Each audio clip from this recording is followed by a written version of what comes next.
सुंदर वन में सब पक्षी मिलजुल कर रहते थे। उन पक्षियों में मोर को अपनी सुंदरता पर बहुत घमंड था, जिससे वो और पक्षियों को नीचा दिखाता रहता था।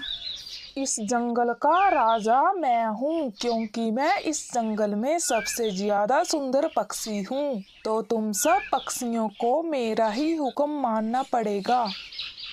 मोर भैया, अपनी सुंदरता पर कभी भी घमंड नहीं करना चाहिए। सोनी चिड़िया, मैं बहुत सुंदर हूँ, तभी तो लोग भी मुझे देखना पसंद करते हैं। हाँ मोर यार, तुम बहुत सुंदर पक्षी हो। तुम मुझे और काली को अपने साथ रखा करो।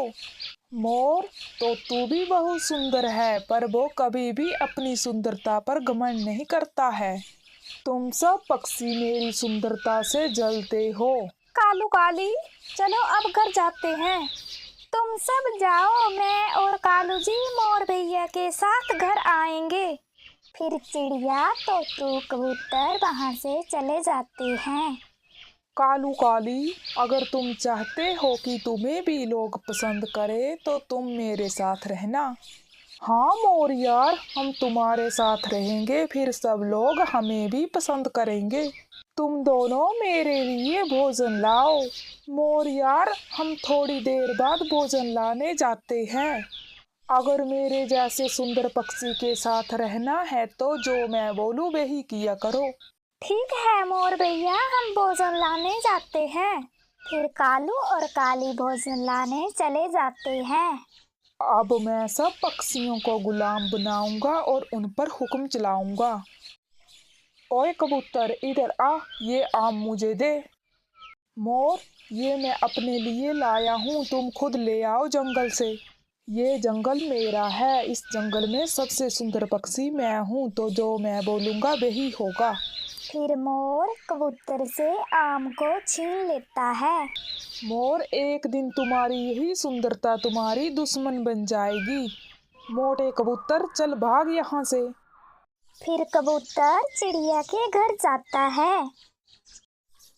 चिड़िया बहन, अभी मैं अपने लिए जंगल से आम लाया था और उस मोर ने मुझसे छीन लिया। वो सब पक्षियों पर अपनी मनमानी चला रहा है।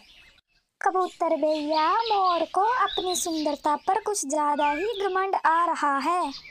हाँ सोनी चिड़िया, वो खुद मेहनत करके अपने लिए भोजन नहीं लाता है और पक्षियों के छीनता रहता है। कबूतर भैया, कल आप मेरे साथ भोजन लेने जाना। हाँ चिड़िया, अब मैं अपने घर जाता हूँ। अगली सुबह तोतू, कबूतर और चिड़िया एक साथ भोजन लाने जाते हैं। तभी कालू और काली भी वहां आ जाते हैं। कालू काली, आजकल तुम रहते कहाँ हो? दिखते ही नहीं हो। तोतू, हम मोर के साथ रहते हैं। कालू काली, तुम उस घमंडी मोर के साथ क्यों रहते हो? पक्षियों, अगर हम उसके साथ रहेंगे तो लोग हमें भी पसंद करेंगे। कालू काली, तुम्हें उसके साथ रहने की कोई जरूरत नहीं है। वो तुम दोनों से अपना काम करवा रहा है और तुम बेवकूफों की तरह उसकी गुलामी कर रहे हो। फिर कालू और काली वहां से चले जाते हैं। कुछ दिन ऐसे ही बीत जाते हैं। मोर सब पक्षियों पर अपना हुक्म चलाता है और उन्हें परेशान करता है। एक दिन कुछ लोग मोर को पकड़कर उसे चिड़ियाघर के पिंजरे में डाल देते हैं। इन लोगों ने तो मुझे पिंजरे में ही कैद कर दिया। फिर सब पक्षी चिड़ियाघर जाते हैं। मोर भैया, आप पिंजरे में कैसे आए?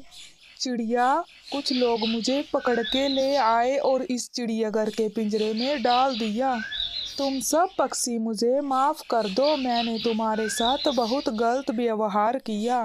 मोर, तुम्हें अपनी सुंदरता का बहुत घमंड था। हाँ दोस्तों, मेरी सुंदरता ही मेरी शत्रु बन गई। मोर भैया, आपको अपनी गलती का पछतावा है, यही बहुत है। मोर यार, हम सब पक्षी मिलके तुम्हें इस पिंजरे से आजाद कराएंगे और हम सब पक्षी आपस में मिलके रहेंगे। फिर सब पक्षी मिलके पिंजरे को खोल देते हैं।